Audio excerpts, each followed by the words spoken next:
রাজবাড়ীর ৫ উপজেলাতে বৃদ্ধি পেয়েছে তামাকের আবাদ।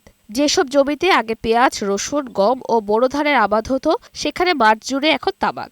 জমির ক্ষতি ও স্বাস্থ্যের ক্ষতি জেনেও বাড়তি লাভের আশায় চাষিরা তামাক চাষ করছেন। এছাড়া বিভিন্ন টোবাকো কোম্পানির প্রলোভনে চাষিরা উৎসাহিত হচ্ছে এই ক্ষতিকর ফসল আবাদে।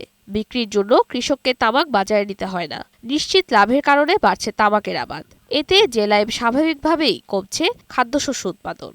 তামাক আবাদ করার কারণ একটাই যে অন্যান্য ফসলের চেয়ে আপনার এই ফসলটা মানে লাভবান হওয়া যায়। পেঁয়াজ বেচে ফেলাইছি, লস গেছে, তামাকে লাভ হবে আমাকে। তামাকের আবাদের নির্ধারিত একটা রেট আছে, প্রতি কেজিতে প্রতি বছর 10, 15, 20 টাকা বেড়ে আসতেছে। কম বিনিয়োগে বেশি লাভের কারণে অনেকেই তামাকের আবাদ করছেন বলে জানান এই কৃষি কর্মকর্তা।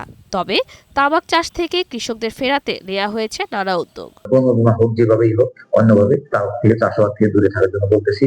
তবে যেহেতু খুব ক্যাশ টাকা পায়, এই জন্য কৃষক এটা উৎসাহিত হয়। কিছুটা আবার ইদানিং বৃদ্ধি পেলেও আমরা যাতে তামাক চাষ না করে সেভাবে অনুৎসাহিত করতেছি। কৃষি বিভাগ বলছে জেলায় চলতি বছর ৩০ হেক্টর জমিতে তামাকের আবাদ হয়েছে। শাজরিয়া লাইজা, বৈশাখী সংবাদ।